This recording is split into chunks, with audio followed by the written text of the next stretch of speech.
6 years ago, when Old Dominion University decided we're going to play football, they were aiming for this season, 2011. Sure, they played in 2009 and 2010, but they played soft schedules. They played, schedules they could handle. Now they're getting into the toughest conference in 1AA football, or the FCS, and they're going to be challenged. Are they ready for the challenge? It's time to get serious. When you guys started playing football and you came out and were 9-2 the first year, there were a lot of people who just in the community and across the nation who said, oh, they're going to go 0-11, 1-10. What does it take to make people believers? Man, everybody criticized us. Like the first year, you said we had a weak schedule. We won 9-2. We went 9-2. People said we didn't play nobody. Then the next year we had a tougher schedule than the first year, and then they still saying we didn't play nobody. So I mean, hey, we're gonna put it to the test this year. So what do they want you to play? Florida, Auburn? You know what I mean? I don't know. What does it take? Do you think it takes Delaware, William & Mary, James Madison? Yes. Yep. Once we hit them CAA teams and prove everybody wrong, then there's nothing more they can say. Everybody always says how tough the CAA is, but let me ask the question: how tough is the CAA?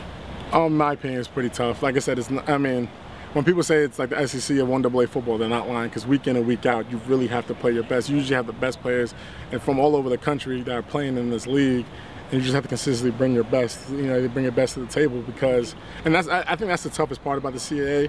You can literally have like an emotional fourth quarter win against the #1 team in the nation. The next week you might have to play the 8th rated team in the CAA, and they're very liable to beat you, because that's just how tough the league is from top to bottom. You can win against anybody, but at the same time you can lose anybody, and that's what's so tough. You can't take anyone for granted, and physically you can't let down. You literally play in and play out. You have to play your best, because it might be that one play that causes you a win or a loss. Alex, I would almost look at you as the epitome of the program growing up.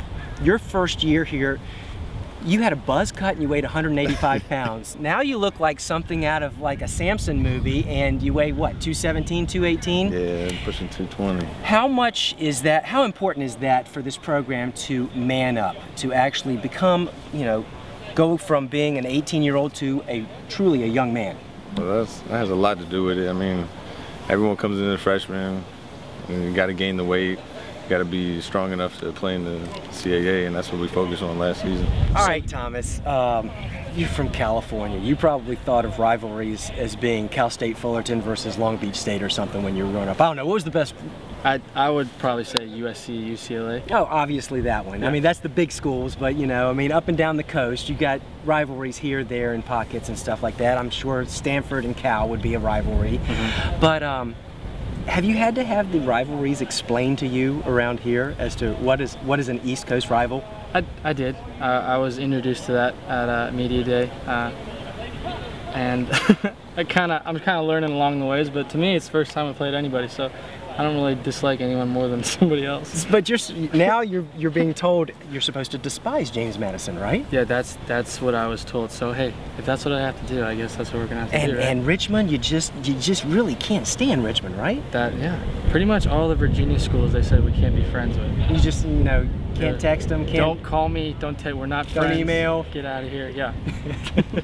What did the William & Mary game of a year ago tell you about the CAA? It told me that we have enough talent to play in the CAA, but we just have to fine tune it and cut down on our mistakes so that we can finish those games out. How excited are you about going to Delaware on September 24th? Oh man, I'm too excited. I was going to a family reunion up in Philadelphia, and I drove by Delaware, and as soon as I saw the exit, I stopped and I parked in their parking lot, and I looked at the stadium. And, did you really? I really did. And I just looked and I told them, I'm coming for you. That's all I said. You just said it to the stadium? I said it to the stadium. Your skeptics the last 2 years looked at your opponents and said, well, how good are they? Yeah, they're winning a lot of football games, but they haven't played anybody. But this year, nobody's going to be able to say that about you guys. No, definitely not. When you look at our schedule and the 8 league teams we play, 6 of them are preseason top 25. 5 of them have won national championships. So it's a very challenging schedule for our program this year. And it seems that, not that you didn't take it seriously in the past, but there's just this momentum at practice and in the preseason of we've got to get things done in a rapid fashion. Are you feeling that way right now? Oh, absolutely. I was so impressed Sunday night when the players came back with just the attitude and the mindset. It's very serious. It's very business-like. You know, the last couple years it's been you know, trying to get all the kids in, sit down at table for dinner, that type of mentality. Herding the cats, yeah, where now it's more of a mindset of, okay, we're here, there's work to be done. You know, yeah, we're going to have our fun in camp, but we need to prepare for what's going to be a challenging schedule. And I've seen it in the first 5 practices. The attitude and mindset's just much different this year.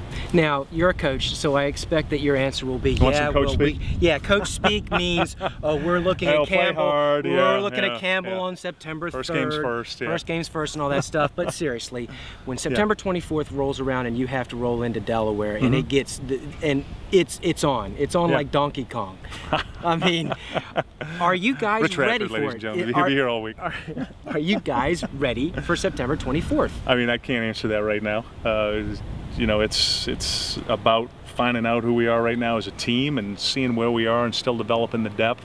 I hope when we get to that point that we're healthy, because I know it's not going to be a challenge to get them prepared to play. They're all thinking about the CAA. They're thinking about that game. They're all curious. You know, what is it to go to Delaware? What is it to play in front of 22,000 people? Because we haven't done that yet. We haven't had an away game that's had that type of atmosphere. The only atmosphere our kids have known is here. So to go somewhere where now you can't hear when you're on offense, you know, you're a lineman, you can't talk to the guy next to you. That's always been everybody we played against here, where the noise has been deafening. Now we're going to feel it for the first time at Delaware. So it's a curious football team to know what it's like to play in that atmosphere, because other than Ronnie Cameron and the coaches that have coached in it, nobody's been in that type of experience before. Year 3 of ODU football, and the key word is playoffs. Can they make the playoffs? They're playing in the Colonial Athletic Association, and guess what? The CAA usually puts in 4 or 5 teams into the playoffs. Can ODU be one of those teams? It's the big question this year. Are they good enough? If they play the way they have the last 2 years, maybe they are. For Pilot Online, I'm Rich Radford.